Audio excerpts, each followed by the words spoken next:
Good evening, everyone. Welcome to another Tuesday night Q&A featuring the lovely, gracious, and on the road E-Train as she, Constantly on co- the road, I feel like. as she comes to us live from a remote location. We're Somewhere in all the over the world. globe. Yeah, anywhere in the world at any time, any moment. We're bringing you the latest and the greatest. Yep. So I hope everyone has had a good early start to the week. Um, Many have not, I know. Many have not. It has been somewhat of a difficult week or couple of weeks. The attack in Israel and Gaza, we've heard from, a number of people uh, who have lost friends or uh, some relative. And, it's just beginning. There's going to be a lot more pain on both sides. And Absolutely. we hate that. So, other than that, it has been um, a little bit of an interesting week for me professionally. I've been mad all day long because this weekend I spent literally a few hours explaining to a student what or how to divide by two, and I kid you not, a college student. And I have talked before about the failure of the educational system, and you have entire systems that graduating quote unquote high school seniors that can't read and write or do arithmetic at a fifth or sixth grade level. And this has been going on for years, for decades. And I'm like, I have never known a teacher fired for incompetence. I haven't seen a principal fired because his school is so grotesquely underperforming that it's not even tantamount to a daycare center. I haven't seen a single school superintendent fired because he failed to do his job. And that is educate kids. And we spend an average of 15,000 a kid on education. And I'm like, that's too much. And I'm in education. And when I say that, other people in education look at me like I am tripping on a bad batch of acid. Well, all I do is do the math, which probably seems like a bad batch of acid to most of them. I look at the teacher. Let's look at the cost, 15,000. If you've got a room of 20 students, that's 300,000 a year. So I'll hire a teacher, 60,000. And that's generous for a 9-month contract, 60,000. I'll pay her extra for summer school. And then another 20 for her benefits, health insurance, retirement, whatever. So I've got 80,000. I got the teacher covered. I'll spend $200 a year on books, which is generous. So for 20 students, that's 4,000. Make it 5,000, 6,000, whatever you want. I will rent a room.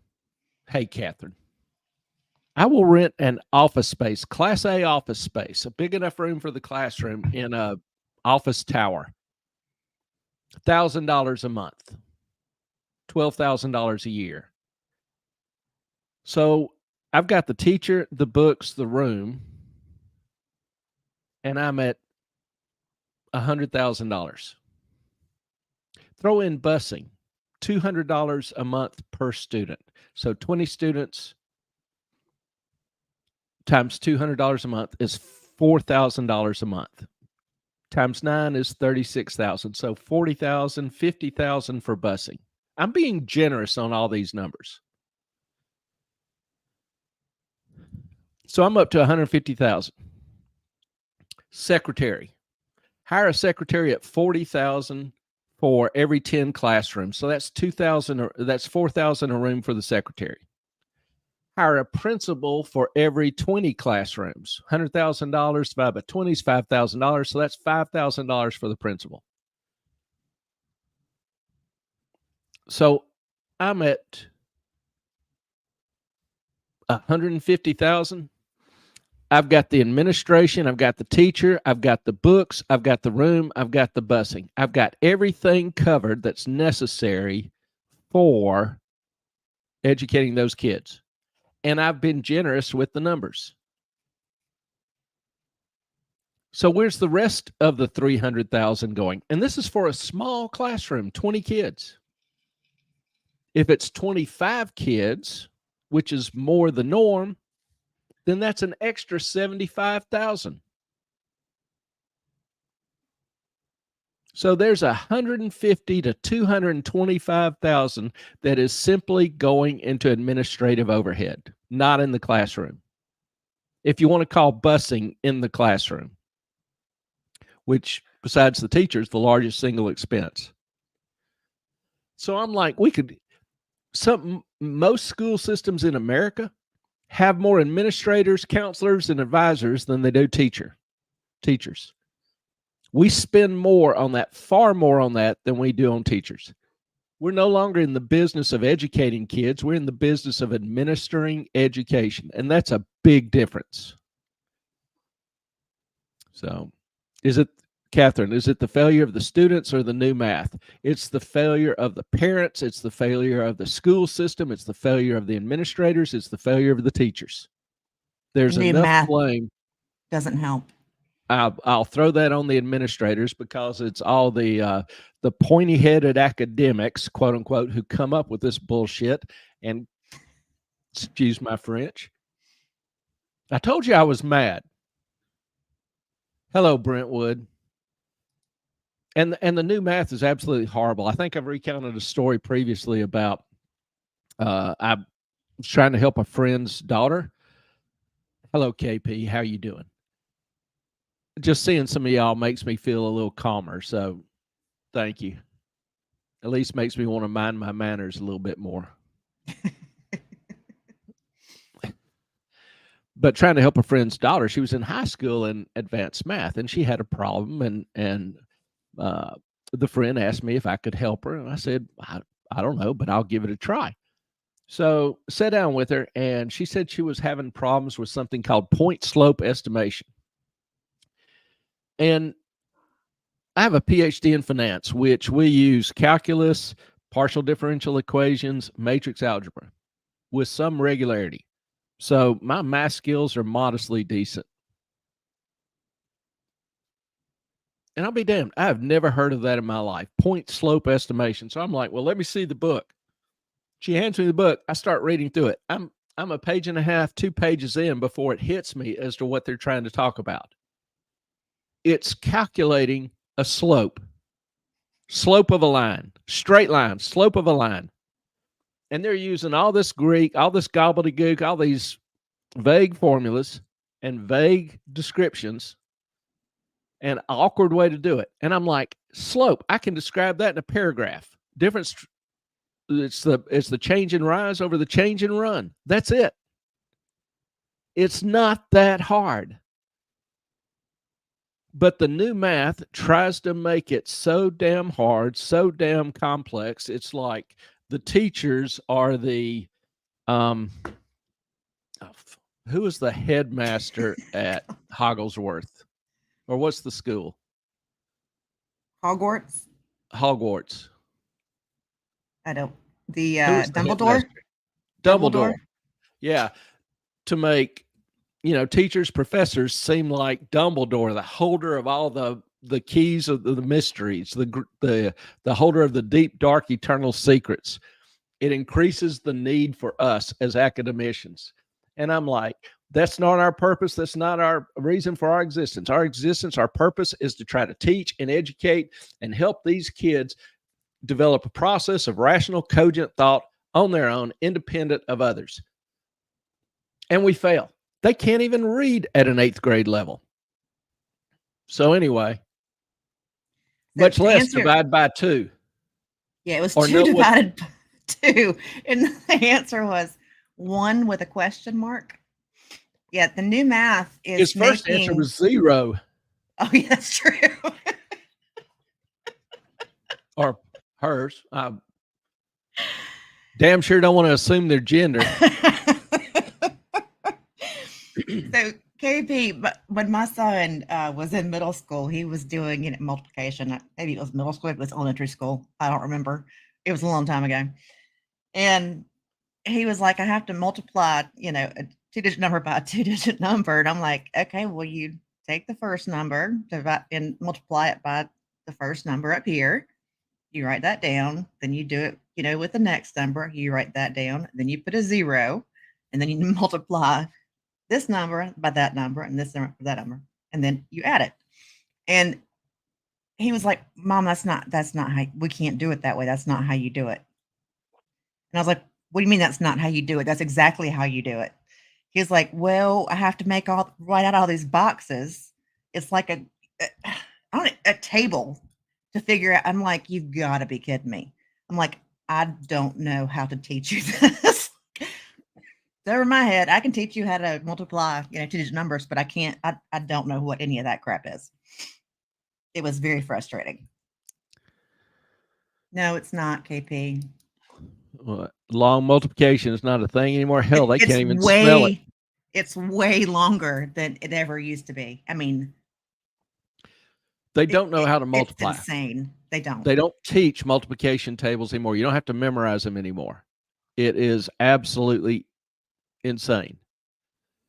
Catherine, new math is reinventing the wheel with every new mathematical problem. The student has to rediscover every theory, and it's a complex theory. We're not trying to really teach the students how to do it. I don't know what we're trying to teach the students to do because they can't do anything. And I'm generalizing. There are some students that I have that are very good students. So I'm not talking really about individuals, and I'm not talking about everyone. I'm talking about the general ed system, particularly more so for inner city schools. Well, not even that. I mean, that's not where even a lot of your students come from. I mean, you teach juniors and seniors who usually have to take your class, and they can't divide 2 by 2. I mean, that's crazy. Okay. By the way, Brentwood said, "Go off, sir." I've been going off for a day and a half, 2 days. It's just, it is a sore spot with me because I'm part of the system that is failing these kids. I mean, hell, we encouraged them to be stupid. We encouraged them to stay home. No, we made them stay home, not go to class, not care about education. We showed them that education does not matter, that education is not an intrinsic important part of their life in terms of improving their future. No, we said it's no big deal. You can do this by watching a few YouTube videos at home and taking a relatively simple test online that you can cheat while you're taking the test. We encouraged them to do that. We passed them for doing that. And we said, hey, good job. Y'all were vital to our success in getting through this bad cold season. We have screwed them over, and we charged them full rate for doing a half-assed job. I just, I don't get it. I am not mad at the kids per se. I am mad at the system that has screwed them over, and I'm part of that system, and that irritates the hell out of me. I did not sign up to try to teach how to divide 2 or how to divide by 0, what dividing into 0 yields.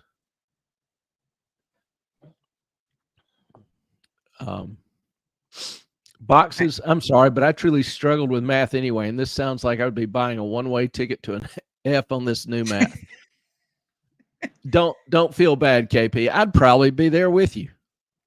It doesn't make any sense to me at all. No. And then It's Brentwood.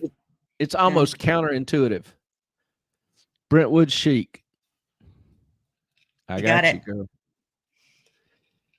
My son would get in trouble for not showing his work in math. He had the right answers, but they wouldn't give him credit if he didn't do the crazy new math stuff.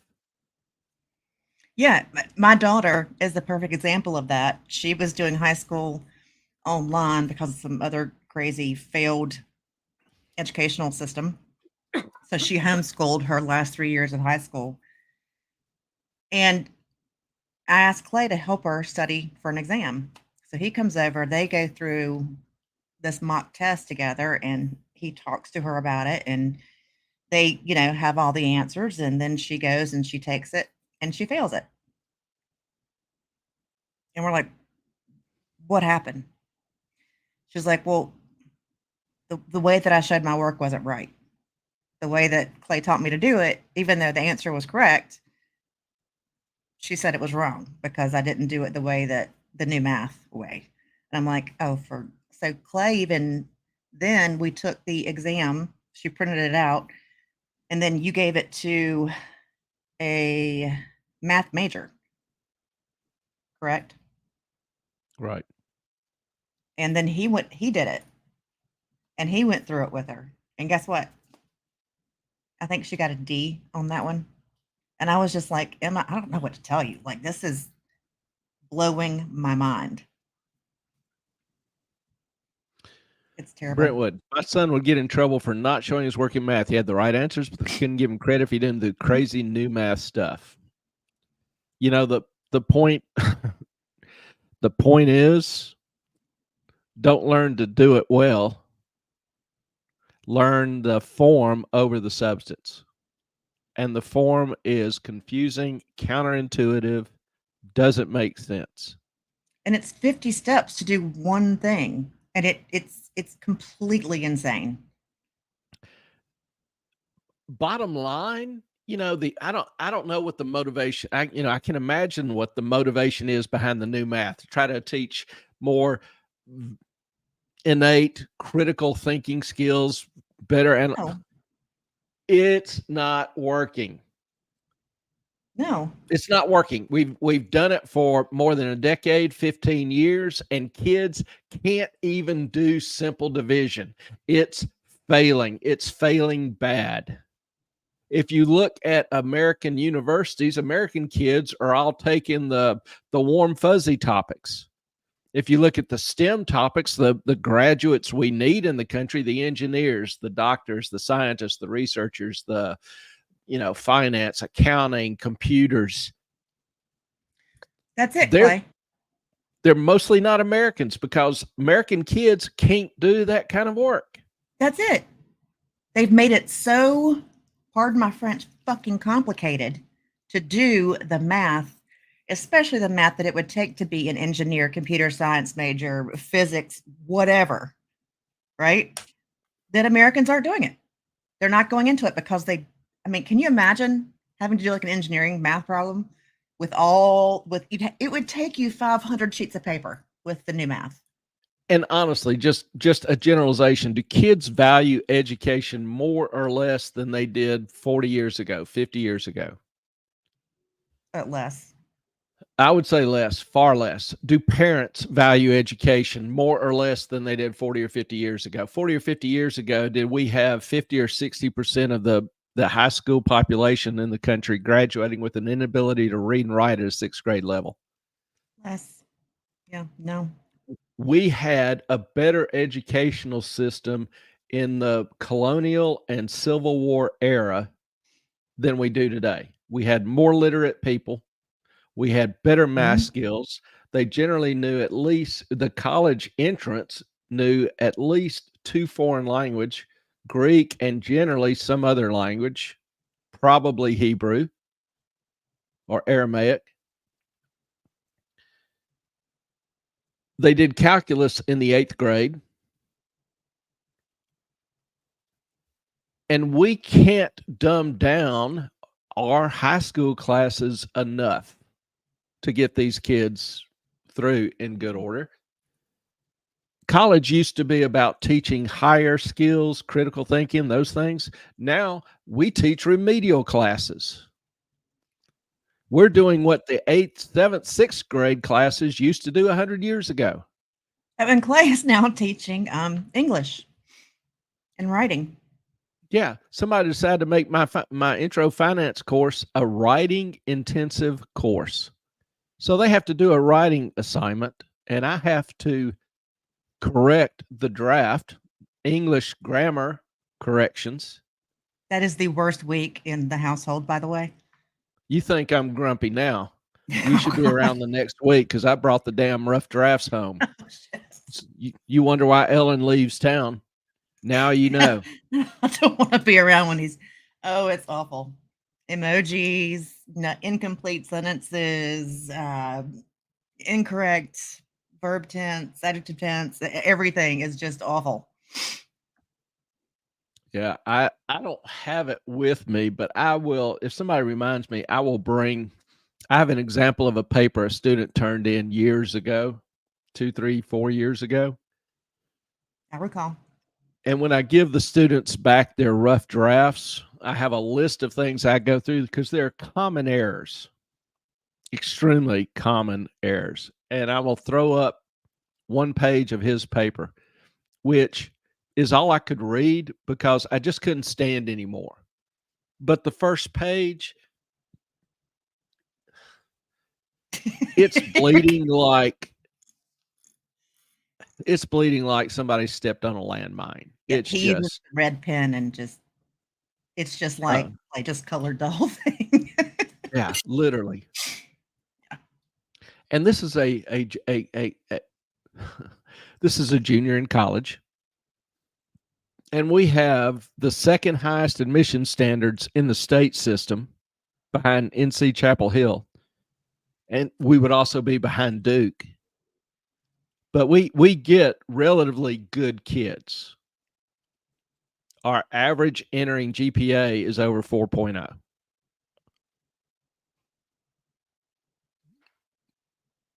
So it's and you have to have quote unquote a high GPA to get into the business school.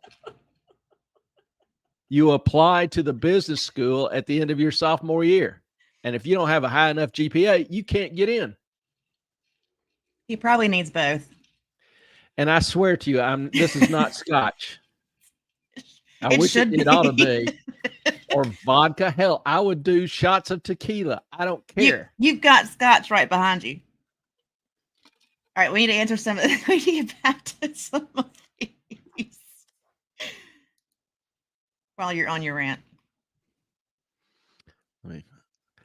Between Two Towns, and good evening, Between Two Towns. Hi. Les, I work with my kids because I want them to get scholarships if they choose to college. You just about have to with the cost of college nowadays. It's absolutely insane what's happened to the inflation rate of tuition. And as long as they go ahead. Oh, I was just going to say, the interesting thing is almost none of that increase has gone into the classroom. It's gone into, we have 10 associated VP provost, assistant provost VP, whatever the hell the title is. And then below them, they've got associate provost and whatever on down the line. I've probably got 6 or 7 people over me in terms of the administrative levels. And do I need 6 different managers for me to teach a class? Not only no, but hell no. We've got entire buildings dedicated to administration and advising. Even in the teaching buildings, a quarter of the space is for administration, advising, counselors, other student organizations, whatever. Again, we're not in the business of teaching. We're not in the business of educating kids. We're in the business of administering education. Why? Why is there such damn growth in administration? Why? Why do we need 10 advisors for each teacher? Well, it's really pretty simple. And I would teach this in corporate for years. It's the same with corporate CEOs and large companies. How in this world do you make more money? What's the best way to make more money? Hire more CEOs. Well, not CEOs. I'm kidding. But manage more employees. You get paid more Okay. to manage 20 than you do 5. So the largest single factor in pay increases is number of employees. So anything a boss, a manager, a CEO can do to raise his pay, the first thing he can do is hire more staff, because it makes his job seem more damn important. We're doing the same thing in academia. And we hire people to push out all these stupid ideas, come up with all this additional paperwork. Hell, there's no way in hell I'd be an elementary or high school teacher with the kind of paperwork they have to do on each student. It's utterly and completely useless, obviously, because the students aren't learning. The teachers spend more time doing paperwork than they do teaching. Again, administering education. So what do you want out of your teacher, your school district? What do you want out of your principal? Do you want them accountable for the performance of their students? Or you just want them paid to sit on their fat ass and let these kids get screwed over in the future because they can't read, write, and do math? I'll shut up. No, I just thought you might want to respond to some of these chats. What chats? The ones at the bottom of the screen. KP, I agree completely. I bought some vintage textbooks for art purposes, and it's abundantly clear that the education was better then. You know, and what are the classes that get killed? We're spending all this money, but schools say we don't have enough money. So we can't offer, like when I was in high school, I took mechanical drawing. I can still read architectural drawings. We had the machine shop where you learn basic deconstruction of engines, putting them back together, basic machining. I mean, that's pretty damn useful. I'm sorry, but in my life, and my dad, when I was a kid growing up, he would always buy old mowers, dishwasher, washers, whatever, and let me take them apart. I remember he bought me this one alarm clock, and it was all gears. And I took that thing apart and took all the gears out. There must have been literally 100 different gears and springs and, you know, little micro screws and everything. And I could take that thing apart and put it back together almost blindfolded. I did it so many times. I just enjoyed the hell out of that. Kids nowadays, no. Art classes, they throw crayons at them. What do you know, it's like they're trying to turn them into Marines. Sit there and just eat the crayons because you're not going to learn how the hell to color them.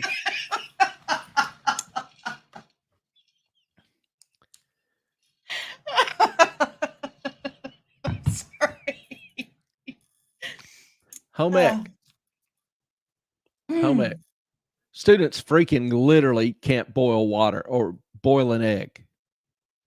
I'm sorry, but knowing how to cook, I always say, and you can ask Ellen, food is love.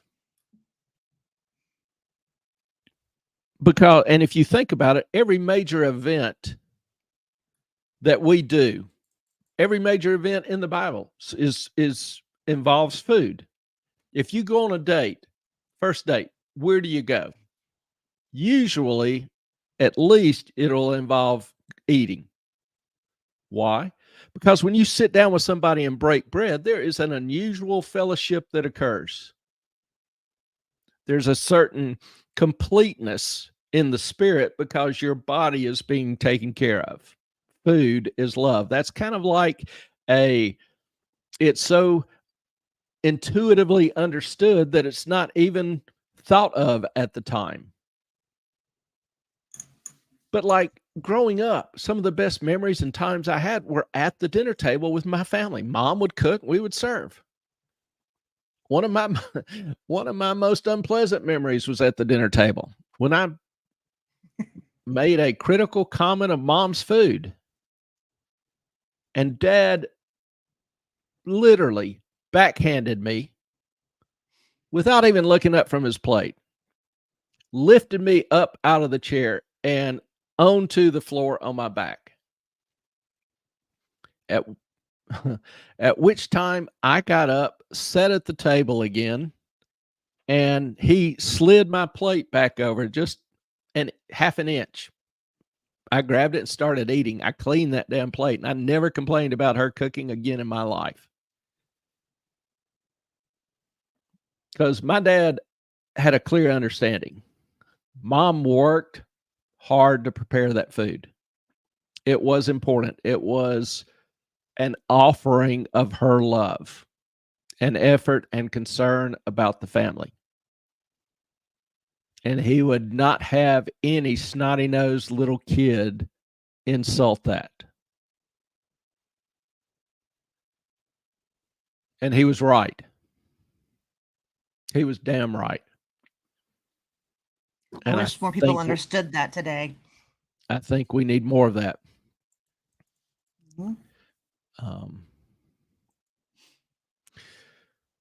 Brentwood, he knew the answers in his head, but struggled with the new method. Finally, the teacher quizzed him verbally, and he answered immediately with the right answer, then backed off a little bit after that.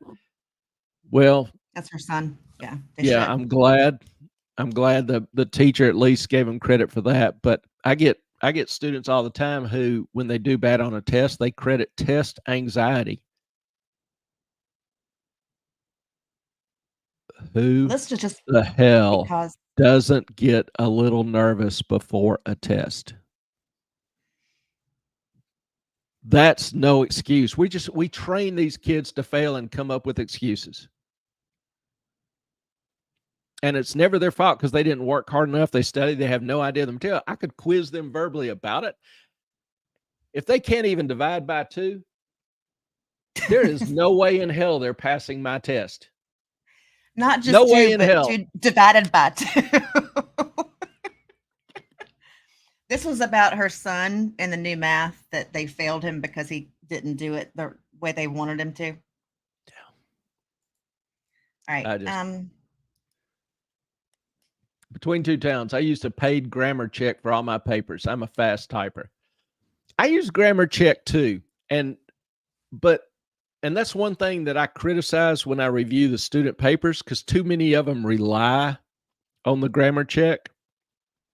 The grammar check doesn't know, like, there, and there. They are, it's their house, there it is. And so as you're typing, you may type the wrong word. Well, it's spelled correctly, but the spelling check doesn't find that. The grammar check usually doesn't find that, or hasn't. It may, improve. But, kids need to know how to put together complete, cogent sentences on their own, without having a computer or AI do it for them.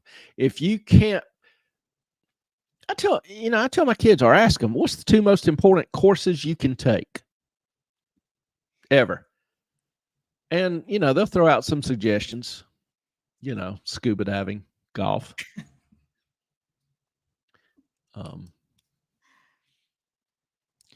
And I tell them, what's your 2 least favorite courses? And most of them will say math and English. And I say, well, exactly. That's the 2 most important courses, because math disciplines your mind in a rational, cogent manner. It teaches you how to think in a rational manner. It disciplines your mind. And English, because you can have the greatest ideas in the world, but if you can't effectively communicate them to others, they're worthless. And in academia, we pay people large bucks to do research that nobody can understand or read. Part of it's because their methodology, part of it's because their poor language and communication skills. Some of them are just abhorrent. They can't tell a story. And I read these papers. I critique them for journals in derivatives. And I remember I was going through this one paper, page and a half of just Greek formulation and calculation. I was like, damn it, shit. What? A few other things. And then, so I started going through it. And after I went through it for a second, I realized all they were doing was giving the formula for a matrix. I don't know, 20 by 20 matrix on how to calculate variance. And the cheapest statistical program I can buy will calculate variance automatically. We've known how to calculate variance for, I don't know, 600 years. But it was just important to this paper that he detailed the formula, the matrix, how to do it in Greek variables. And it's like, that's not research. That's not adding to the body of knowledge. All that is gobbledygook to make you seem more important. I go to academic conference and listen to, academic presentations all the time. And I can tell when somebody's intelligent, knows the hell what they're talking about because they can explain it. Look at Einstein. What's Einstein known for? What's Einstein known for? Theory of relativity. Oh, thank you. What's that formula? Ellen, equals MC squared. It's my daughter's initials. EMC equals MC squared.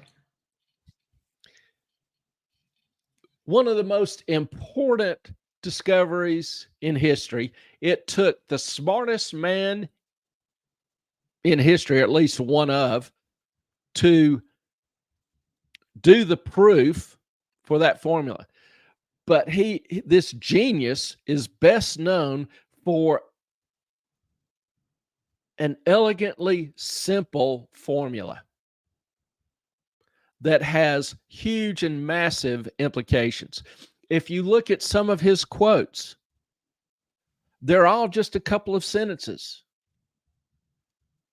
And they contain great thoughts expressed concisely and clearly. I always tell my students that conciseness is the grace of genius. When I hear somebody try to explain something and they're using all these technical terms, phrases, and obfuscation, and they want to try to make it seem so complex that they don't get many questions, because most of the people in the audience will be scared to ask them questions and look stupid. The people who actually know what they're talking about can explain it cleanly and clearly. And they don't worry about if somebody is curious. They, in fact, rather enjoy it. Where's my scotch? Behind you on the shelf. Okay. Next comment. They're on the bottom of the screen. I love that you're asking these questions. Am I asking questions or just getting shit off my chest? I don't know, but either way, thank you. KP, Clay, let her rip.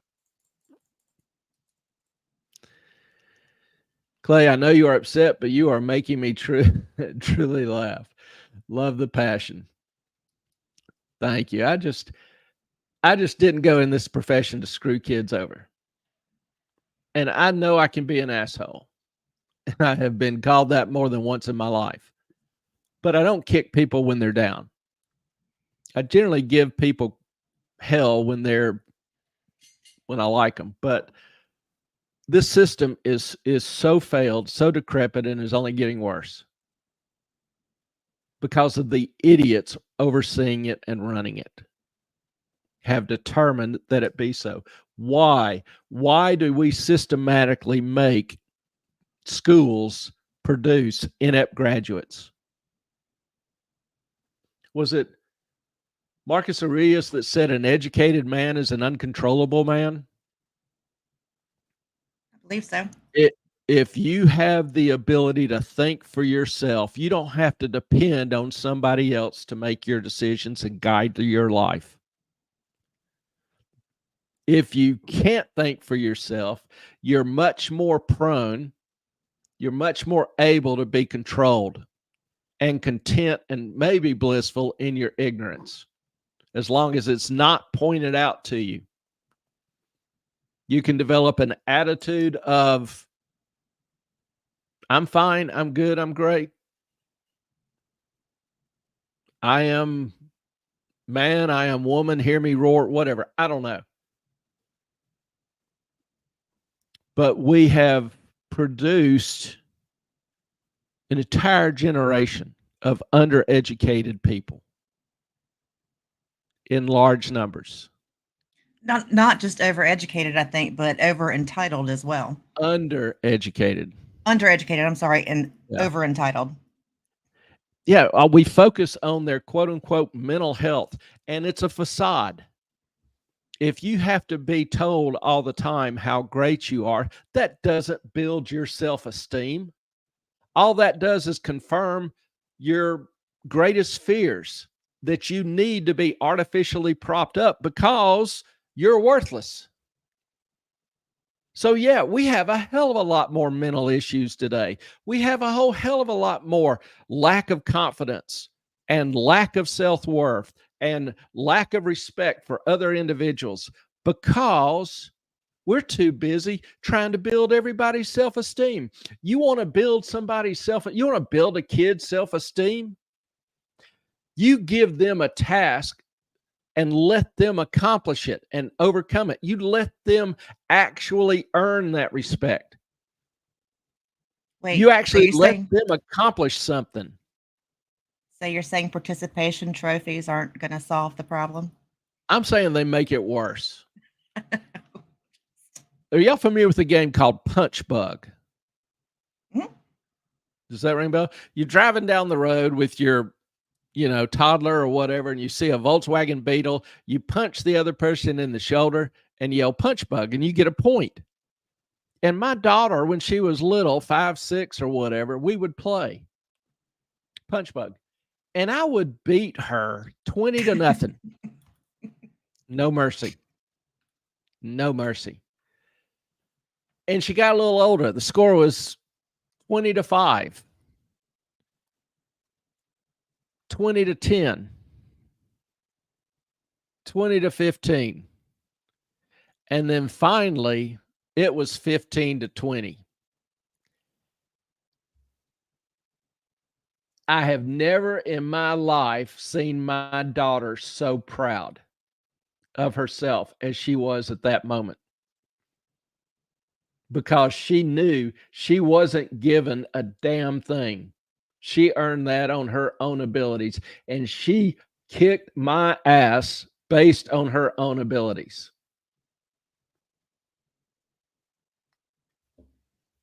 There is nothing wrong with kids losing, because there will be things you lose at in life all the time. But you want to teach them that losing is not tantamount to quitting or needing to quit. It's an education. You learn something. You build on it. Step by step by step. You persevere. My dad would never let me quit anything once I started it. Sports. I may decide that I don't want to do this, but I had to finish out that season. I didn't have to do it again the next year, but I couldn't quit. Once I had committed to something, I had to finish it. That's an education. And I think too often parents have delegated their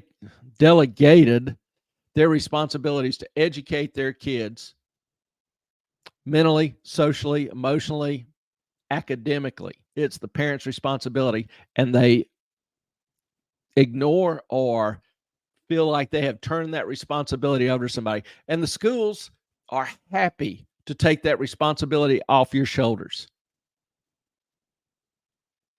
Yep. And they're doing a shitty job of it, and it's not an accident, because it's been going on over and over and over. How many teachers do you know that have been canned because they did a shitty, crappy job? None. How many principals have been fired because their school is an utter failure? how many school superintendents have been fired because they didn't do their damn job? I can't think of one. They get fired because they, had a secret affair with their secretary, And their wife found out. and their wife That's found the out, only reason. or not in the case of a local county here. And the courses, underwater basket weaving, we know the math courses generally suck, but they don't even have good electives. A lot of the schools have cut some of these other courses, and I don't know why. We need people that can read architectural drawings. We need people that know their way around a machine shop and small engines. My school had a diesel class. Home ec. You shouldn't graduate from high school until you know how to do how to balance a checkbook, even though we don't have checkbooks anymore. You ought to know basic accounting and taxes, how to fill out a simple tax form.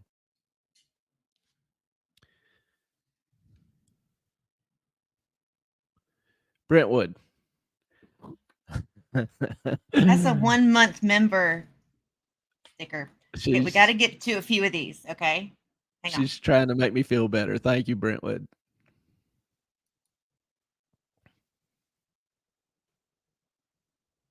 Carson. So as of today, I actually work a bit with train cars. Well, that's kind of cool. So you guys, why do I believe anything? So you guys get all my derailing. How long have you been planning that one? Outstanding job, by the way. Let me pull the hook out of my mouth. The scotch is still behind you if you need it. I think there's actually glasses up there as well. Yeah, there are. Playing punch bug with my brothers was often brutal. My daughter had a few sore arms. Not going to lie. It was my brother loved to beat my butt, and he was 3 years older. So, I mean, she was 5 or 6. I did try not to do it, but I wanted to make sure she knew that she was being punched because I wanted her to know that she was getting her butt kicked. Yeah, she's only like 5'2", so if Clay's 6'3", so I'm sure if he punched her, she flew across the car. I know you would never hurt your baby, but that's kind of funny. All right. Oh, I bet that punch hurt too. Yeah. Not too bad though. She would just get mad and just stare at me when, kind of cut her eyes at me when she lost. She was like, this ain't over yet. And that made me proud.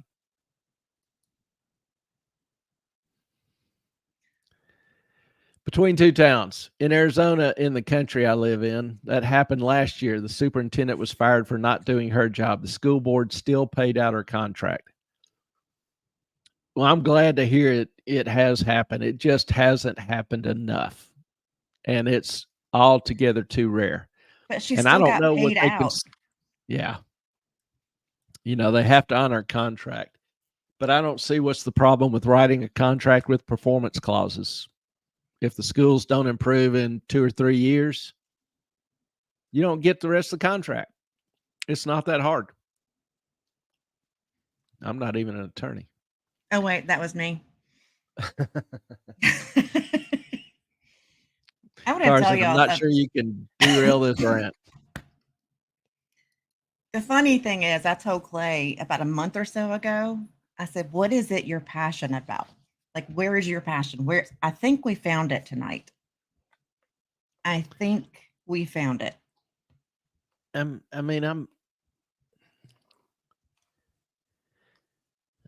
passionate about a number of things that I know, but you care just deeply about, but I don't show it off. I love. We've been going on an hour of the rant, and I love it. Keep going. Didn't mean to stop you, but people are laughing, crying, doing all the things, so it's all good.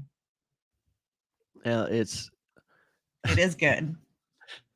it's kind of hard to keep on a rant when people are saying, "Look, 1 month already," or "I got a job with train cars,"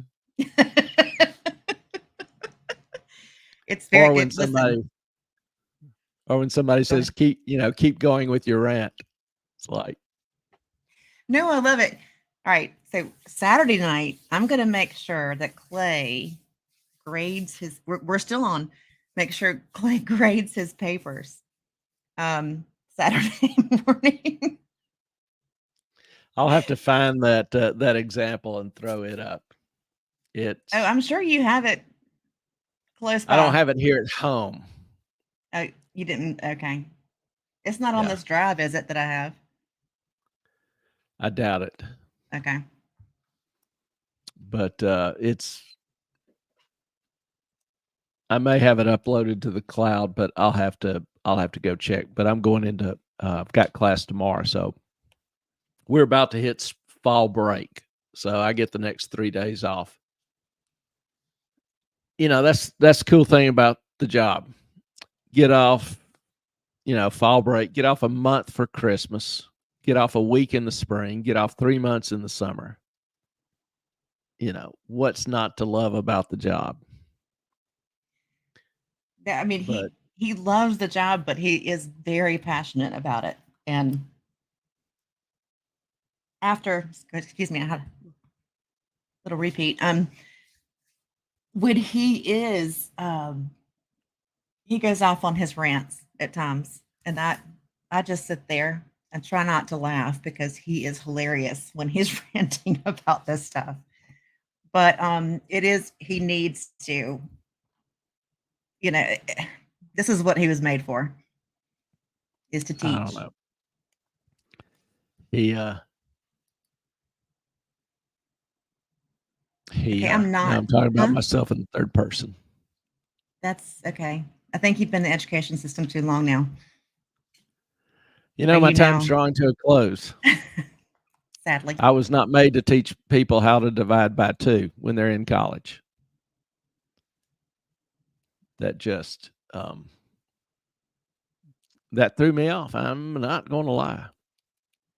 It just was like getting bitch slapped. You threw the phone at me. I'm like, what is going on?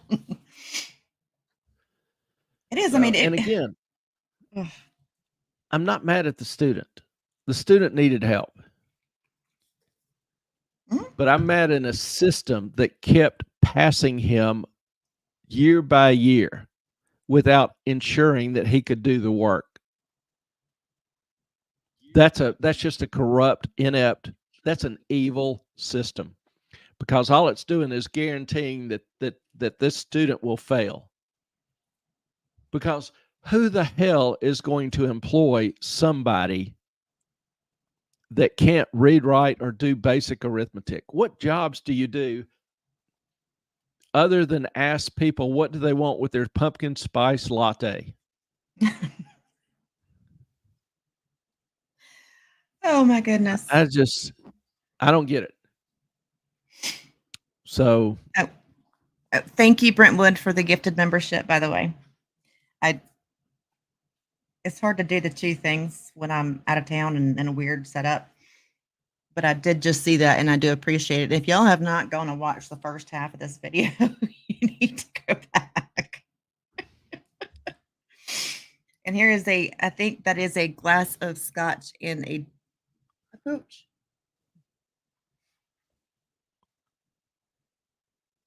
you actually have to be, yeah.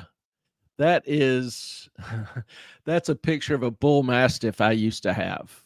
And I used it just for best boy. That's Gus. Okay. And he was probably about 160 pound bull mastiff, big old sucker. And he had him with a Yorkie. And the Yorkie was just boneheaded stupid, just brick stupid. Sweet, but brick stupid. And Gus was pretty sharp. So when I would come home and it, come through the door, Gus would literally be like Tigger, jumping around and trying to get me to follow him into the kitchen to show me where the treats were.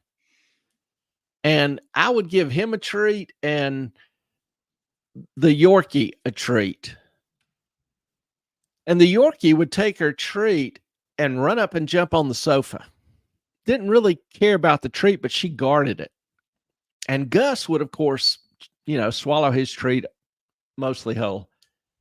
And then Gus would kind of meander into the den, see the Yorkie on the sofa guarding her treat. And Gus would just kind of sit down nonchalantly next to her. And then after a few seconds, he would perk up, start barking, and charge to the door. We had a door with a big doggy door. And the Yorkie would start barking and follow him. As soon as the Yorkie passed him, Gus would do a 180 and go back and grab the treat. Time and time and time again. And the Yorkie just never figured it out. It was epic. Gus loved his treats. And we had a relatively big backyard.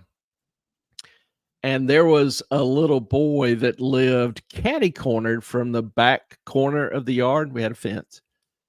And when that little boy would get home, normally around, 5:30 or whatever, Gus kind of knew the time, so Gus would be outside. But when the little boy would get home, he would jump out of his car, run to the edge of his driveway, and start howling. Oh, like a 5-year-old does. And Gus would run, just tear down the yard to that corner, jump up on the fence and start howling back at him. And they'd be going back and forth. It was just the cutest thing. He was just such a personable, lovable, big ass dog. Everybody loved him. And just a gentle giant, but a damn good boy. So that's the emoji, good boy. So that's a little bit of a story there behind the emoji. Sorry, guys. Sometimes you gotta tinkle. Do what? I had to tinkle. I'm coming back. Just hang on. Oh, Ellen is talking to. Yeah, I think Ellen just told me to handle the chat. So wish me luck. Hard to do much when you're partying. I don't know. It's an acquired skill. 96. Could y'all hear? Yeah, I guess y'all could hear Ellen. Ellen Hill. No, it's my grandfather's 96th birthday, which is why I'm up here. It was a long drive. Okay, I'm back. I had to tinkle. Sorry, y'all. Okay, so they found the emojis. I got the chat now. Okay. Oh, we have new emojis. Clay made them for. Thanks for noticing, Bert. Well, hang on. Clay made them for you guys. Nice work.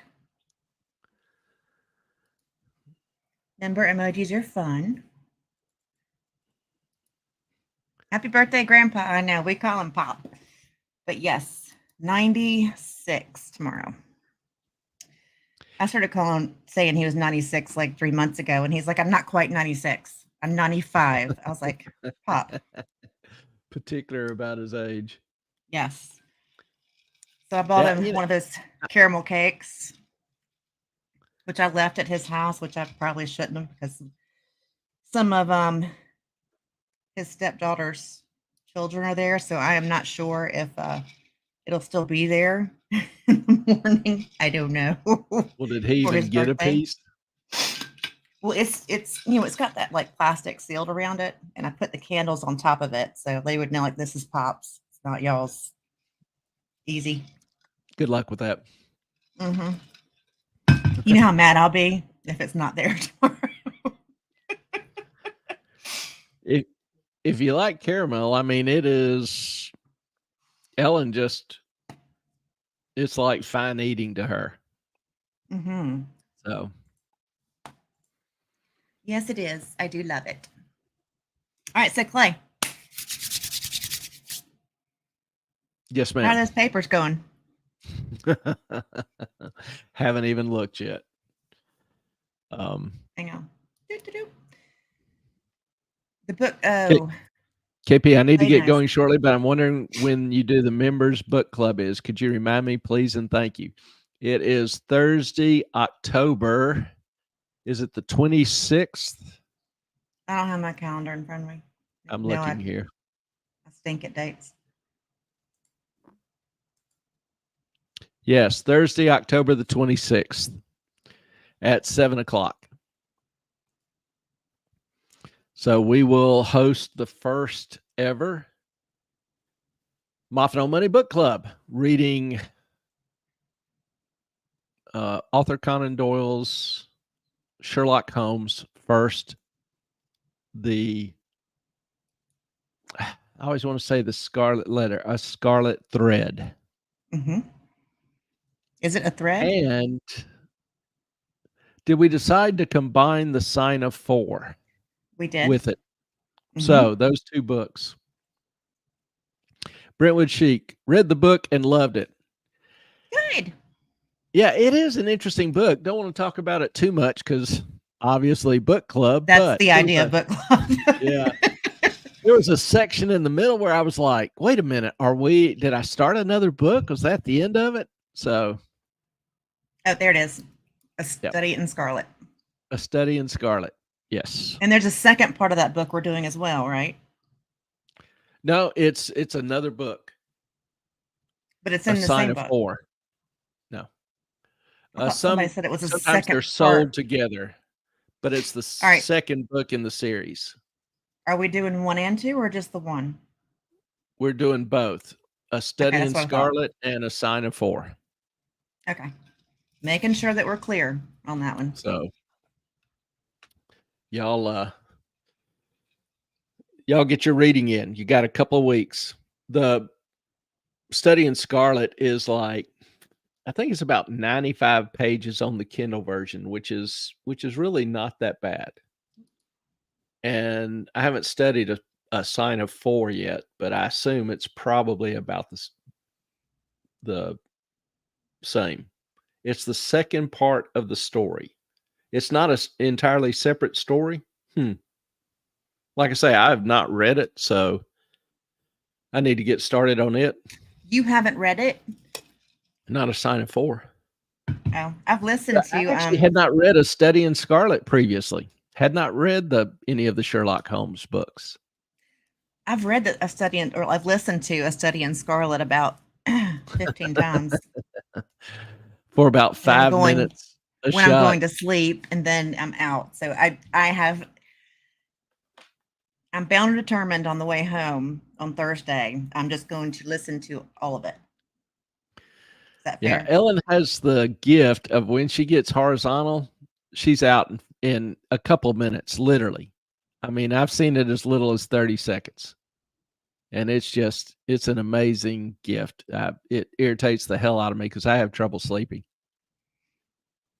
I'm the guy who always does the driving because I'm the one who can't sleep, or flying. I can't sleep on a plane or train. So have to have some chemical aids to go to sleep. And even Ambien doesn't put me asleep on a plane. I need like a Quaalude. Between Two Towns, Yay! new member. Thank you, Between. We appreciate it. And we appreciate all of y'all, your support, your encouragement, your kind words, you being with us here at night, even when I'm ranting. So really very much appreciate it. And welcome. Between Two Towns. Yeah. KP, sounds good. I've been knee deep in a series that I can't put down, so I need to buckle down on Sherlock.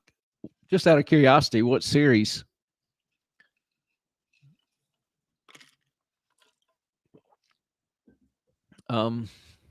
Yay! Good job, Brentwood. While we're waiting, because we're waiting on KP. KP to answer us. Man, he wants it like chop, chop. Yeah, I'm like, life's passing me by here. I'm getting irritated. Don't maybe go on a rant on slow ass subscribers taking all night to Oh, answer a question. stop it. She might be gone already.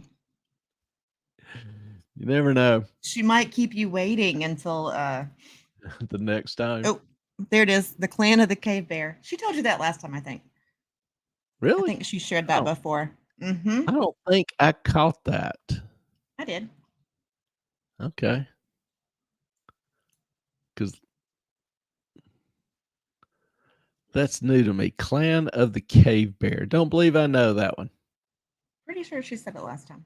Yeah, most of just- the reading I do is it's in certain disciplines. I don't really necessarily get out of that a whole lot, even though maybe I should. I actually just started reading fiction. Now, when I was younger, I read Tolkien and C.S. Lewis fiction. But I really just started reading fiction for the first time probably 6 years ago when I read the Game of Thrones series. And I forget the proper names for the books, but they were really good. Now, I enjoyed the series, but the books to me usually are better. And the detail, the vividness, the picture he was able to paint with his words was great. So I love good books, but I don't often do much fiction. My time has become increasingly constrained, so that's an issue. But I am enjoying the Sherlock Holmes book. It's referred to as the Earth Children series. Slow ass. Yeah, I love KP. We do love you, KP. Even if you're a slow ass.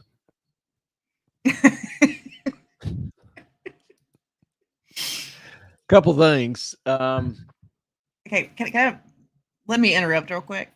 Go ahead. Clay is almost always hilarious. Clay is almost always I won't say serious, but you have your convictions.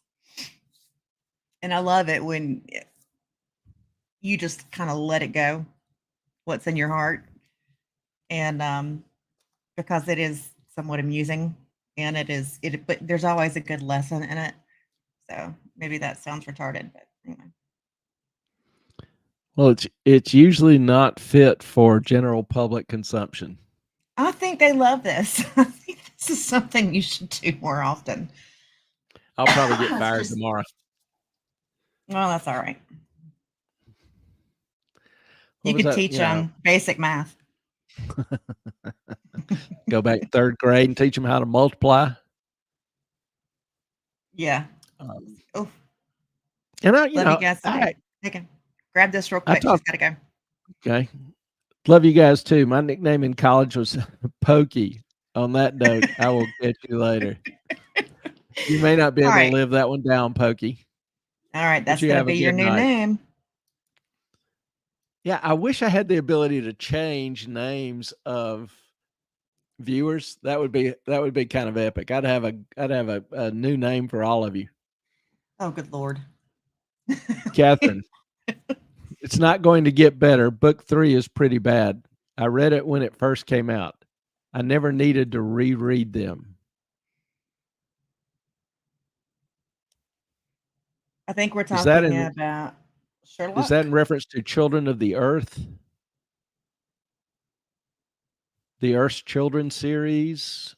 I think not it's sure, Sherlock. Catherine.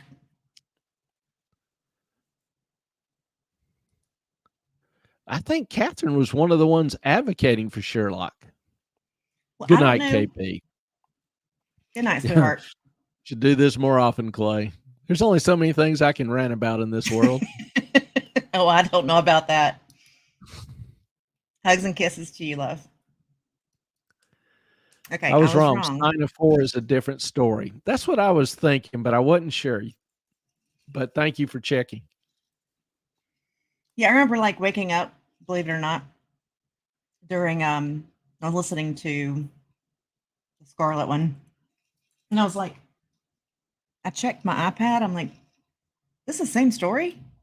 Because apparently it was in the same. And I was like, huh? How did we get here? Yeah, It was it quite odd. dramatically shifts right in the Yeah. middle. Mm-hmm. And you think it's starting on a different story, but it actually intertwines, dovetails rather nicely. But it takes you 10, 15 pages to figure that out. So it's kind of an interesting literary trick there. Other than a failure of the American educational system, there actually was a couple other things going on this week. What about the failure of the government to protect Israel? Or the failure of, or the intelligence services. Why did we give them the money? Give who the money? Iran. Who supports Hamas. Yeah, I don't have a good explanation for that. To me, Iran has killed numerous Americans down through the years, aided and abetting to every opportunity it could to kill Americans. I don't know. I remember when under the Obama administration, we flew out pallets of cash totaling somewhere between $3 and $6 billion. I've never been able to get a good number, but literally flew them pallets of cash in a plane, untraceable cash.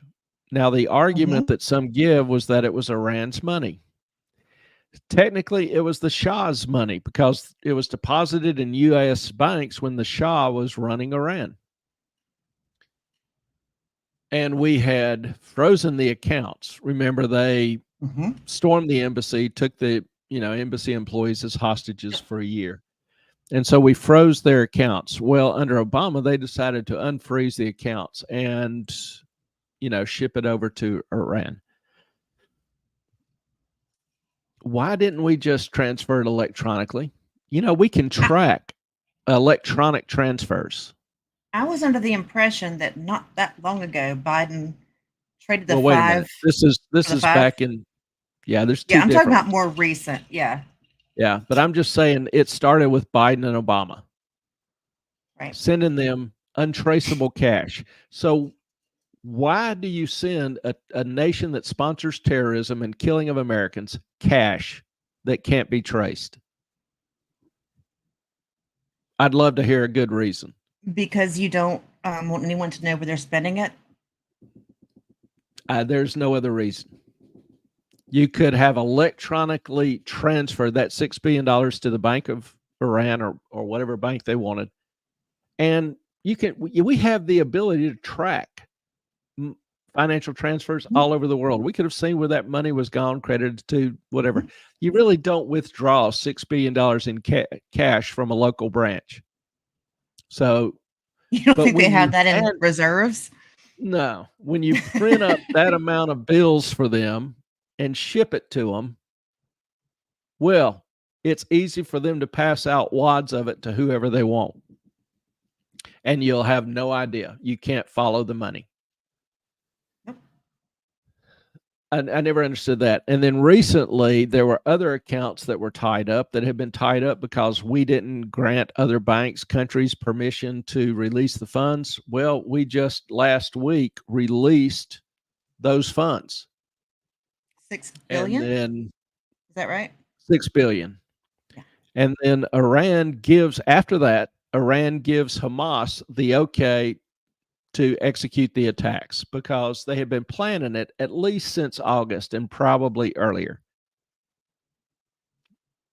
And the administration hasn't even tried to stop that transfer. In fact, they were asked today specifically about it and refused to. And go ahead. Go ahead. No, you go ahead. I was just saying, I have absolutely no idea why the hell we're sending billions of dollars to the world's largest exporter of terrorism. the world's largest funder of terrorism. I don't get it. I just don't get it.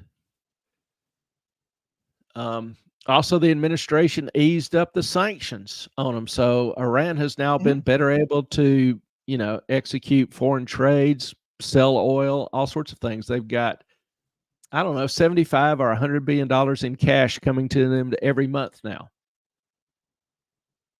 I don't understand.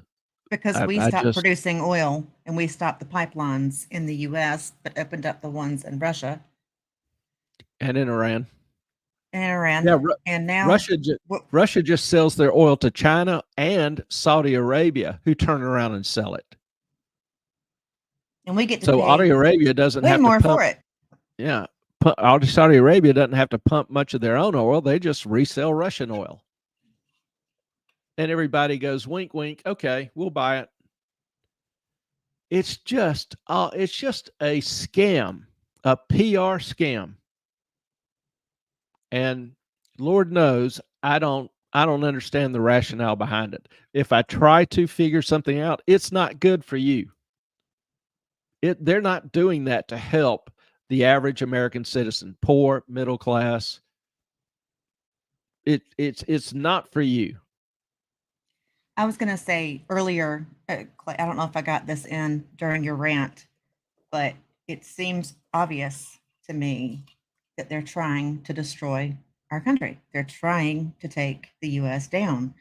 They're not educating us like they should. They are taking we have cobalt mines for lithium ion batteries. We're not allowed to mine it. We have enough oil to support our country and more. We're not allowed to drill it. There are so many things that we could do better. I mean, we should close the borders. I mean, we're paying everyone coming in $22,000 a year until when? Like, when does that end? Well, we know they're getting 4-star rooms in New York at the Roosevelt. Roosevelt is booked out with immigrants to there. So when does it end? When do we say, I mean, what's the end game? I guess is my big question. How does this look in a year, 2, 3, 4, 5? Yeah, just to take it a step further, and this is an honest question. Why do we have a system in place that encourages, not only tolerates, but encourages an absolutely failed educational system? A system that not only tolerates, but encourages funding of the largest sponsor of terrorism in the world. I mean, we had a chance at utilizing the Minsk Accords for peace in Ukraine, and we put pressure on Zelensky not to follow him. Yeah, we pushed that. And another 500,000 people have died in Ukraine as a result. Is it really worth it? The Russians are now advancing. Has it really been worth it? We're down to, a week, 2 weeks worth of supply of munitions. There are certain munitions our troops can't even train with because we don't have enough anymore. We don't have any fuel reserves. So you've got the war in Ukraine. You've got the war starting up in Israel, which is going to be painful for a ton of people. What does, in a year, what does China do? What if they decide to move on Taiwan? My point is, are we today more likely to be involved in a major war over the next year or two, or less likely? And if you ask this day by day over the past year, week by week, month by month, whatever, I think you'll see, if you think about what's going on in this country and elsewhere, you'll see an increasing trend of chaos and anger and violence. We see some of these protests going on in New York and Chicago with modest violence And at Harvard, supporting, yeah, cheering the attacks in Israel.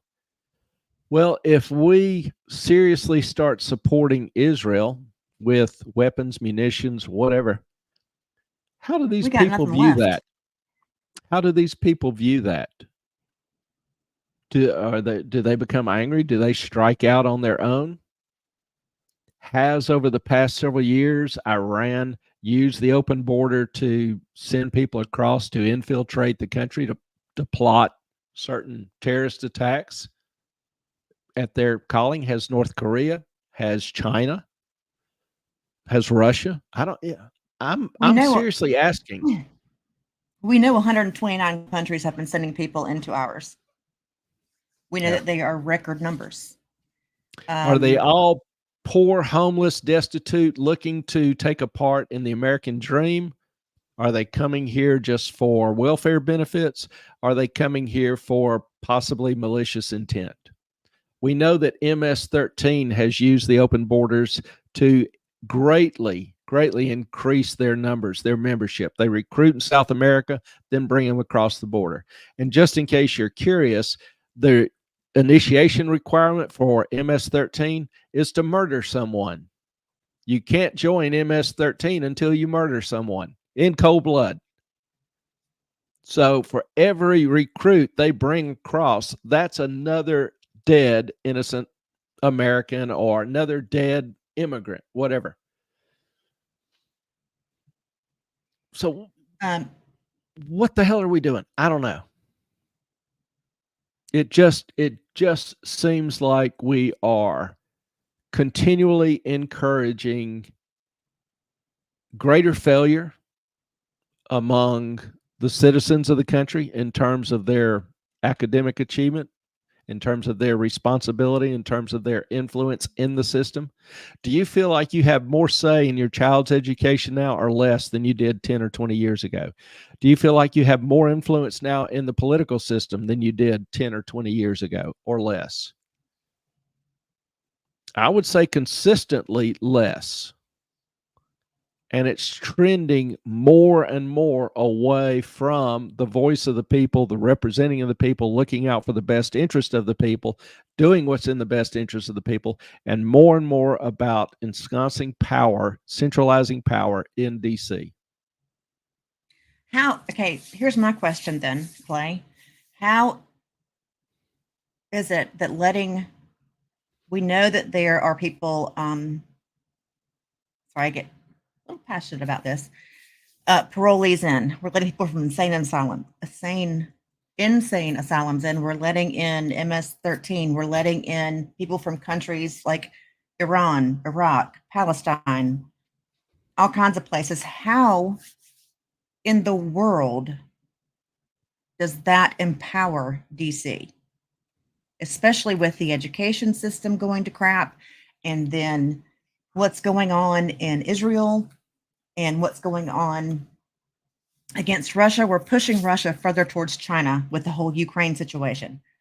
I mean, how does that further empower DC? It seems like it just destroys the entire country. Well, chaos in the heartland will make people more concerned about their safety.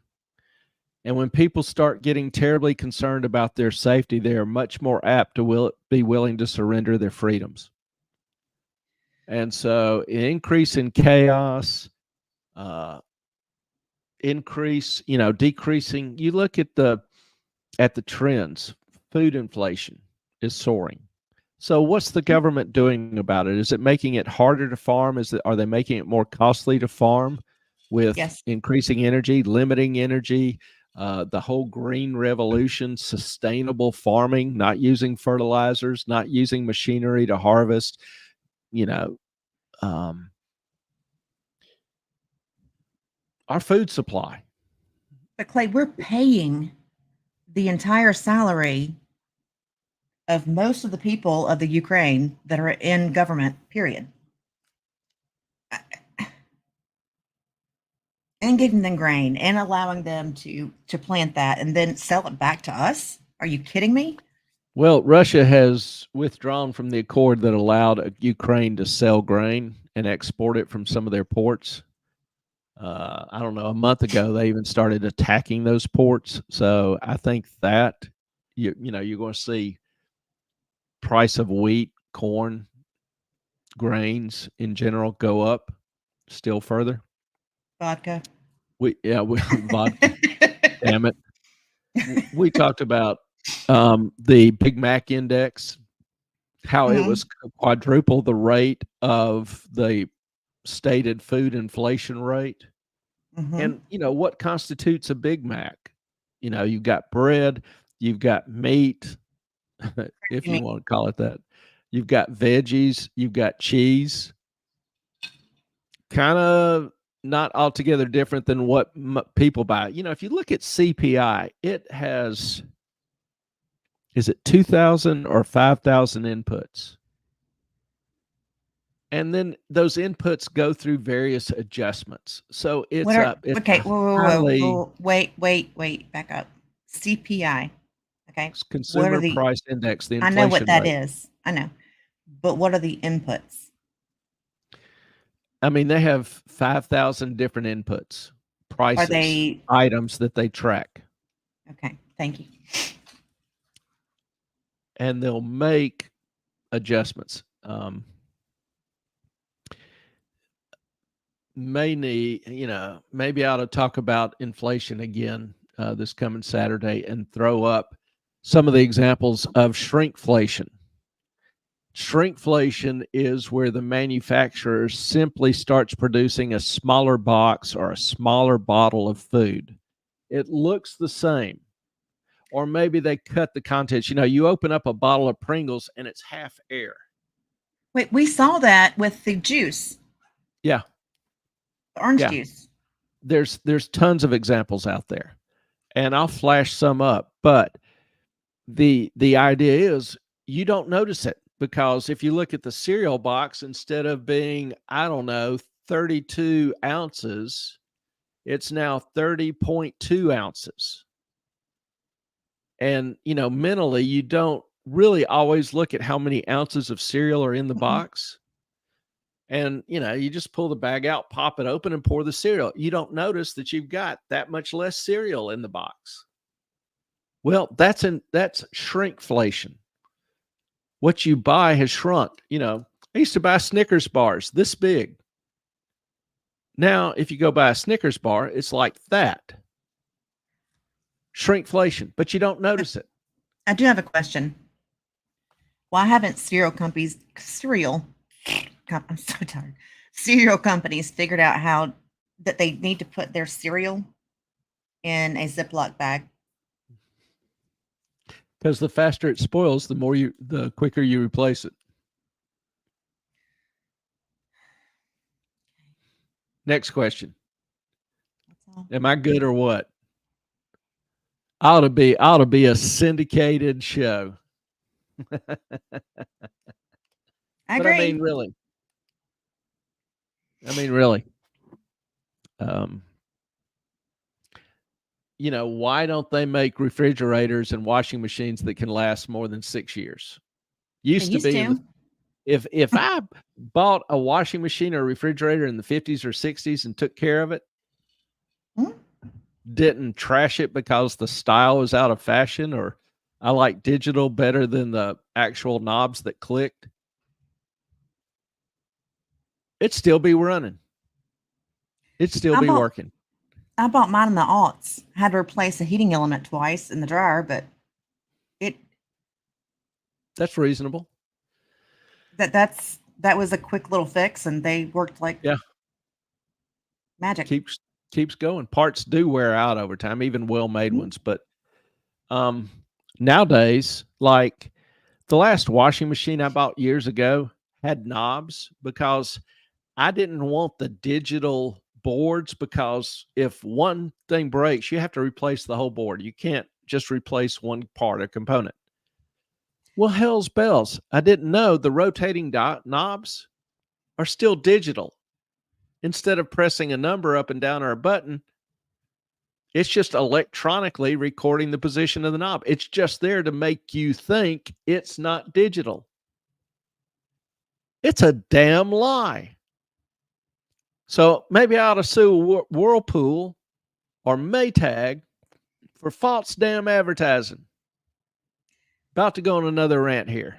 When I was in engineering school, they told us, they were like, look, the more moving parts you have, the more problems you're going to have because more things can break. And there's a truth to that, but the moving parts in a control unit are very few. It was The electrical pressure, the torque engineering. on 'em. It was all the little things on the board. Yeah, but those washing machines would last for 20, 30 years. Mm. My mom's washing machine gave out after literally 20, 25 years. I've lived in this house for 13 years and I've gone through 3 washers. I didn't know that. Now, yeah. Now, one of Here them we go. was a Samsung. Oh, It was a front loader and it just sucked. I bought it because it was, according to some of the magazines, highly rated, whatever. But it sucked. and nobody works on those in that area. That or Yeah. LG. It didn't break. It just didn't work. How does a washing machine not work? It doesn't clean the clothes. They come out of the washing machine smelling worse than when they went in. How's And that it was new. possible? It wasn't like it was old and had mildew and all in it. I kept it clean, let it air out, did all the, the proper things for a front end washer. It just didn't wash the clothes. There was no water flow. How do you make one without water flow? It just, washers just don't, they're scared to use water. You have And to have I don't water wanna to wash waste clothes. Yeah, I don't want to waste water, but damn it, I want my clothes clean. I want a washing machine that washes. And part of that is drawing water, soapy water, through the clothes, then rinsing out the soapy water. You need some water. And they Fair. damn sure won't let you control the water. They've got their, preset, computer The algorithm EPA. that sucks, Samsung, calling you out. And it just doesn't get clothes clean. Here we go. Here we go. Rant. It's a good night for it, isn't it? I currently have a Maytag washer and dryer. I got them for free from Facebook 2 years ago. The only problem is the washer is off balance. You mean from the floor or the basin? Yeah, like the floor, like when it spins, and ours does this sometimes too, when somebody loads the washer and loads it unbalanced. It sounds like it's about to blow up.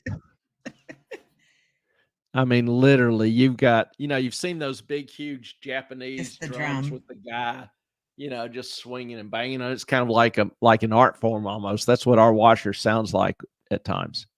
It's the washer or drum. Maybe missing a bearing or a bad bearing, something, or roller, something. Don't know. Yeah. Yeah, we have a great company in our community that actually buys old washers and dryers and fixes them up, repurposes them, so to speak, by making them new again. I still can't get Clay to get one and ditch our dryer. You decorated my bedroom with sheets. Thank you. I was like, how am I supposed to find anything in here? Yeah. Well, see, Ellen and I have different philosophies about washing and drying. Ellen is cram in as much as you possibly can into both and then run them forever. I'm Clay like, only had one the- child. I had two. So there's a difference. And I'm like, I'll only fill the washing machine about like half full and the dryer only about half. So as the clothes rotate, air can get between them. It's just, different philosophy styles. And no, you wash 4 Ellen, t-shirts at a time and that's it. I'm like, I can't live this way. Ellen had put in like a mat, heavy cotton mat with some very thin sheets and some medium weight sheets. And so the Man. thin sheets dried really quick or almost dry. There was one little part that wasn't. So I pull them out and hang them up like over a chest or dresser to finish drying out. So the Just remaining one? damp stuff in the dryer, Just one? but No. it's the same set. And so the remaining stuff in the dryer can get more air, circulate, draw the humidity off without cooking the sheets. So Yeah. between two towns, I have 3. We always need towels. Let me tell you, if you washed 6 items at a time, would you ever get your laundry done? I'm just curious because I can't even imagine. I would literally have to do laundry 15 times a day in Clay's method.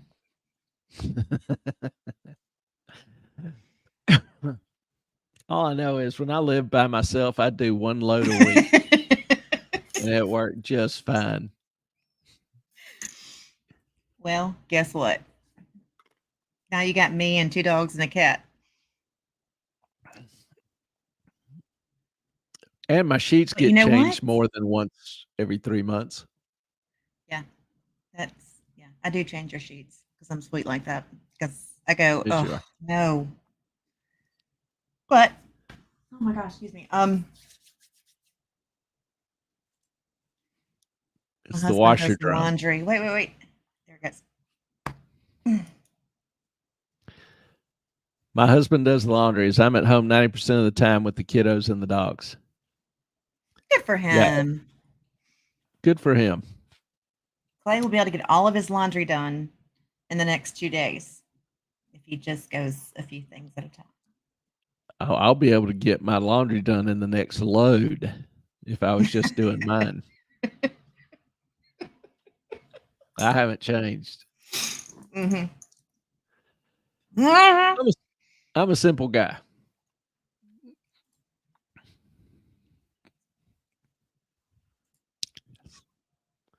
Before I start another rant up.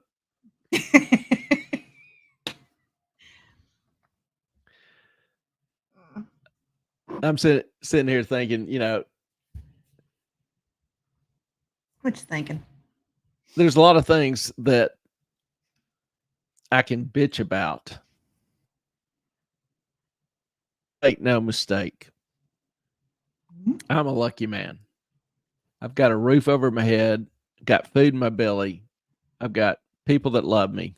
What more can a reasonable man ask for?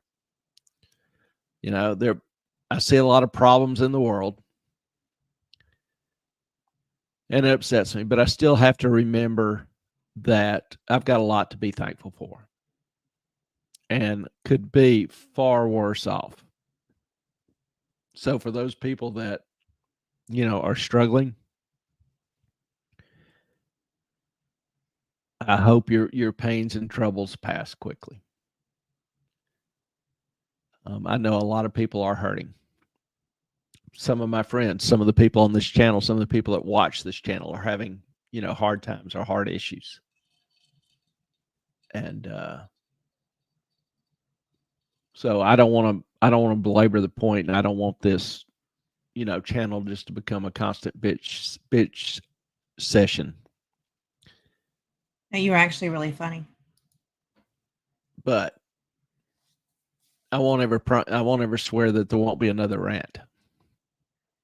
Sky Ricky, I almost knocked my teeth out when the handle of the fridge came flying off. How much effort do you use in opening a damn refrigerator door? I'm just curious.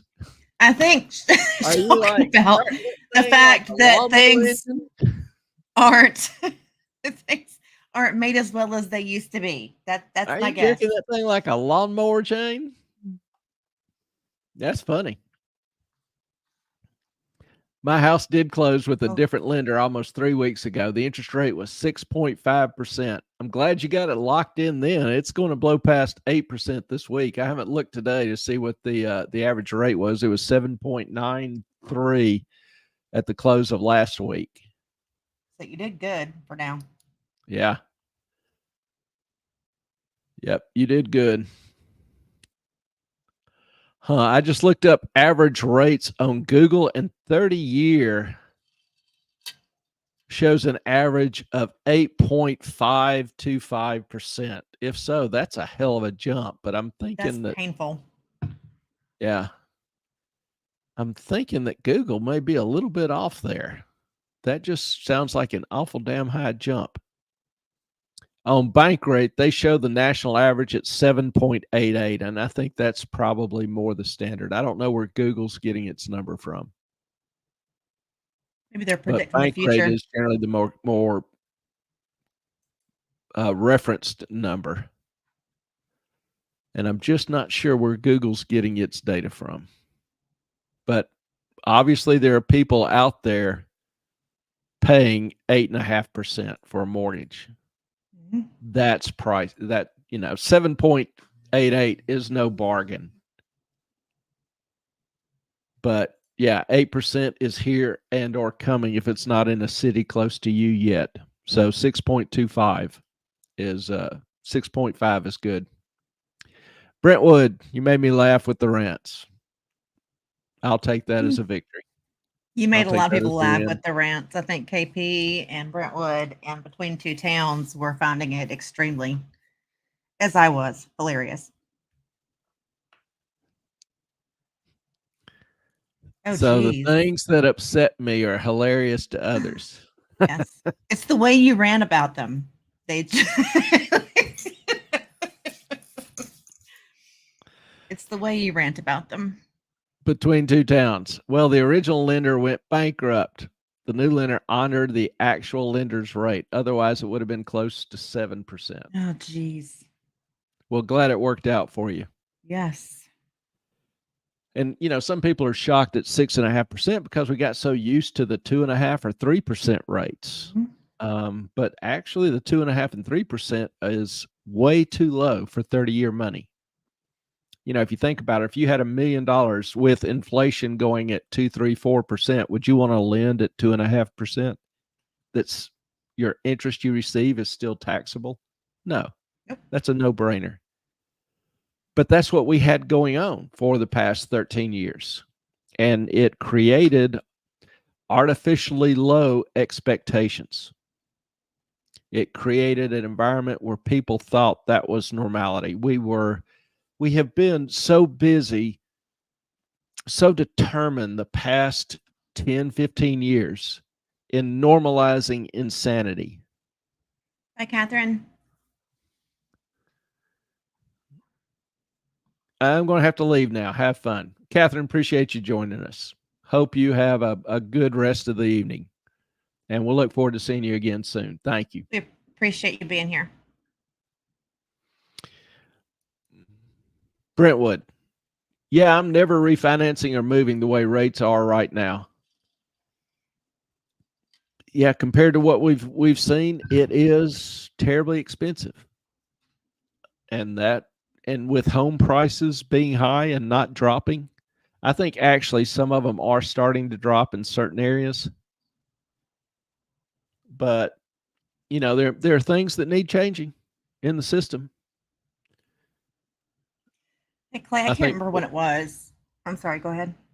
No, I would not be adverse to seeing institutional investors have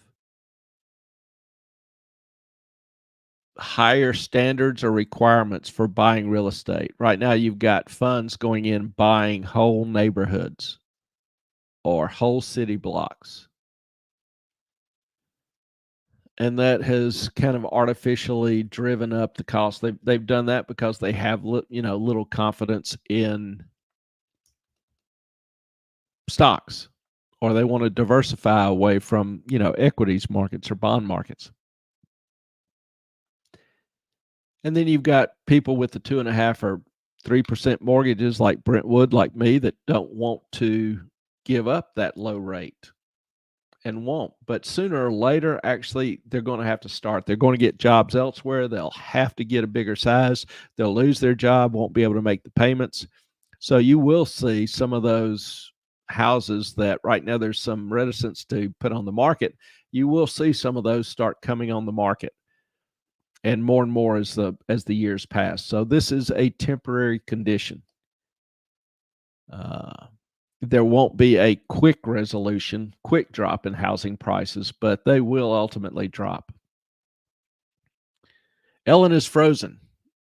I've known that about her for decades. Hey. Oh, she's back. I was thinking while you were gone, I could say what I wanted.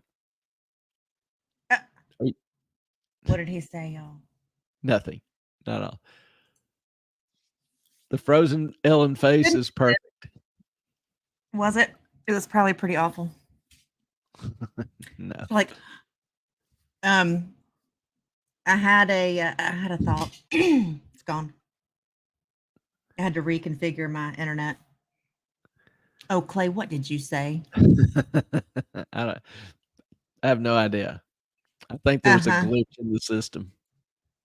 I could have been like, somebody could have cut my internet and come in here and killed me. And you were talking crap. Okay, fine. Whatever. Mm-hmm. Oh, I remember what it was. ADHD, yay. I remember either during 2020 or 2021 when I was asking you, like, rates really low, should you refinance? You were like, I'm at like 3 3/4 or whatever, or 3.5. And I was like, yeah, but like it's really low right now. And you were like, yeah, I'm good. And you ended up doing it. Why? I don't actually remember that conversation. That conversation. I figured that was coming. But, I remember looking and seeing the rates at 2.5% and thinking, this is absolutely stupid. My rate was at 3 3/4, 3.75. That's what I thought. Which historically is a very, very low rate. And so, honestly, I didn't track mortgage rates obsessively. And then for whatever reason, I honestly don't remember. I'm sitting there looking at rates are at 2.5%, and I just think that's just absolutely stupid. That'll save me a ton of money every month. So I went ahead and applied to refinance, locked the rate in. Took me 6 months to close.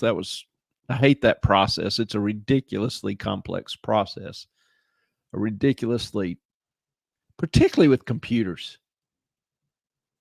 I mean, you ought to be able to go in, fill an online application, which I did. The computer checks your credit score, your income, everything. Boom, boom, boom, boom, boom. You're done. You have a decision in 5 minutes. You close the next day. If there's a valid title search. you already if a had property has had a title search for, 2, 3, 4 closings down through the years, what do you need another one for? If it's had a survey, what do you need another one for? You're the first owner of the house besides the builder. Yes. Mm-hmm. But even then, okay, you want a survey? Fine. You want an appraisal? I'm refinancing less than I paid for it 10 years ago, and it's in a neighborhood where prices have soared. Mm-hmm. I mean, some of this stuff is just not that complex or doesn't take 6 months to resolve, is my point. It's just an unnecessary. And when I get the documents, it's a stack of papers that thick. What the hell? Anyway, I'm trying to not rant about something else, but there's Oh, we plenty of love the rants. opportunity tonight. The rants are hilarious. Okay, I know what I Skyricky can has rant a about. The question. dogs. They've actually been good tonight. They're here with me tonight, and they know when I'm in my office that I'm generally off limits. They'll come up occasionally and scratch my leg, and I'll pet them for 2 seconds. And, you know, I give them the double pats on the back, and they know that's it and go away. They do So, actually have a blanket, folded over blanket in Clay's office, like in the corner, that far corner. And it's weird. I'm like, I know where it is. I just, and they know that that's like where they lay down, they can sleep, and Clay's going to be right there, and that's yeah, it. and then when I get up and walk outside of the office, they'll be jumping on me. They'll be trying to get in my lap. If I sit on the sofa, you know, Chunk will want No, me to endlessly throw his round spherical object. nope, nope. The first thing they do, because they know you're going straight to the kitchen for something.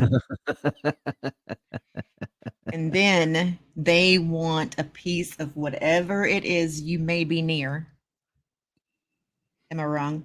Yeah, they will lead me to the kitchen. They literally will. They just like head right in there and then turn around and look at me like, "You're not going to leave us hanging, are you?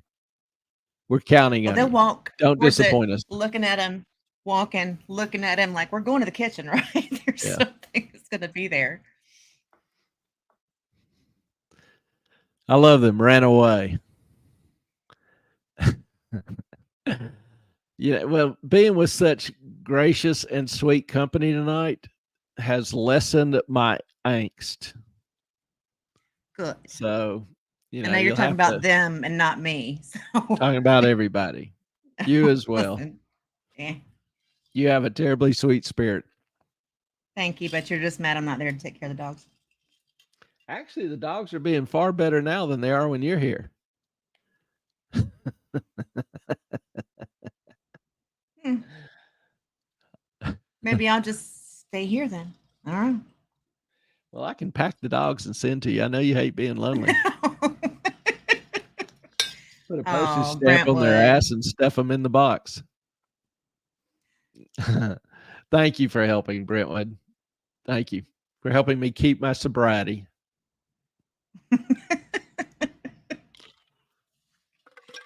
The man never drinks, so that's not really a problem.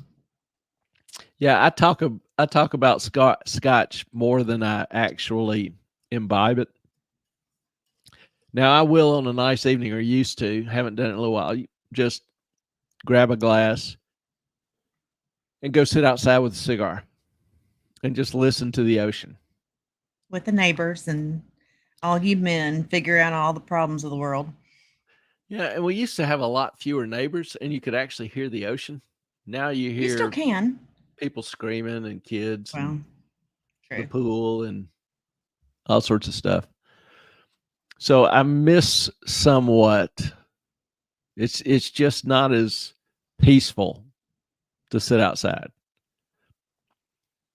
You know, I generally like my neighbors, but I do miss the peace when it was all wooded. There were no houses. Um, I could go over and turn the pool off. That is now verboten. Hell, they even put cameras up there to so they can watch everybody while they're there. That Creepy. irritates me. Yeah, a little creepy. So You had the opportunity to buy that lot next to you. I don't know why you didn't do it. I didn't have tenure at the time, and I thought I Mhm. wanted to wait till I got tenure just to make sure. Do you know And how much then you're selling for now and how much you could have bought it for? yeah, I know.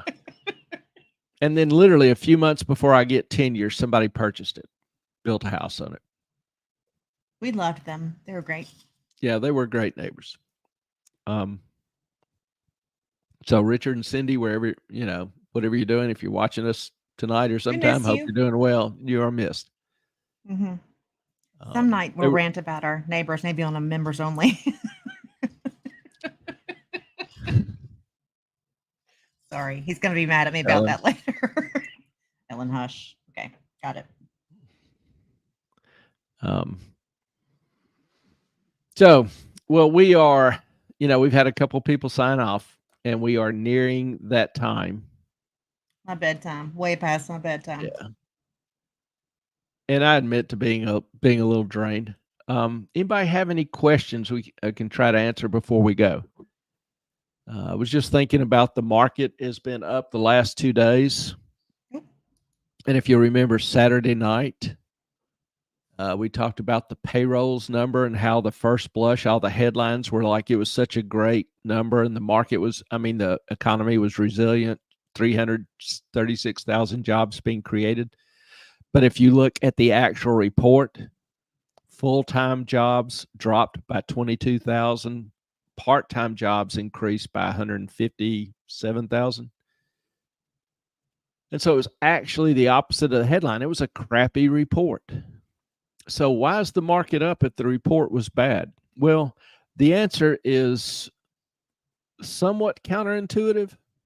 Clay. But if the market participants are seeing underneath the hood, so to speak, that the employment market is cracking, that wage growth is slowing, those aspects will then lead to the Federal Reserve being done with rate hikes for the foreseeable future. So that's why the market is up. It's a hope that the Fed is done raising rates. They really are ignoring what's going on with the economy, because when we go into a full-blown recession, the market obviously is going to reconsider its current position. But for now, it's just everybody's happy because it looks like the Fed won't hike anymore. Between two towns, can we rant about our neighbors as well? You are welcome to. Ellen is not. On a members only, we can. No. Yeah. Brentwood, almost bedtime here too. Sky Ricky, between two towns, good idea. We can have just like a rant night. All the horrible things your neighbors have done, said, been. Clay's like, Ellen, shut up. It's okay. They don't watch our show. Yeah. Fine. You never know. Yeah, no. But we love you Yeah, guys, and thank you for letting Yeah. us or Clay rant and being cool with me being wherever I am in the world. well, thank you all for letting us into your homes tonight. We do greatly appreciate it. Oh wait, Good night. God. Going Oh, back to worrying God. about war in Sky. Israel. My grandchildren, my daughter lives. I did not know that. Sky, I am so sorry. What part of Israel, if you don't mind me asking? I know you don't That want to give is- out any specific location, but Yes, I hope they Do- stay safe too.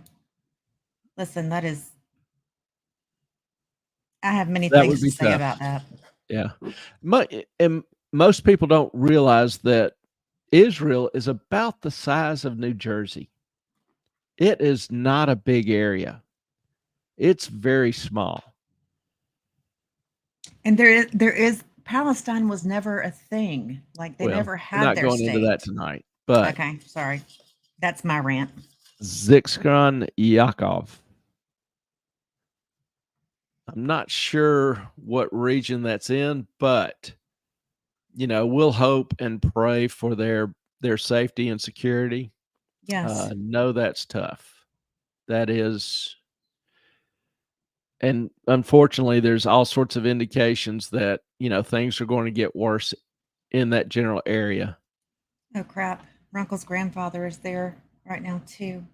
Did not know that. Oh. Well, I am going to pray tonight for you guys and the safety of your families. That is just Yeah, if that that breaks my heart. changes, please let us know. Yeah, And, Sky, if everything, just keep us up to date on what's going on. Yeah, if you will. So for y'all, thank you.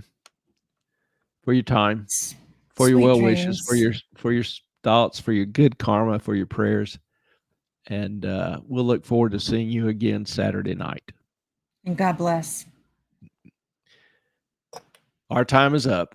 We thank you for yours. Good night, y'all.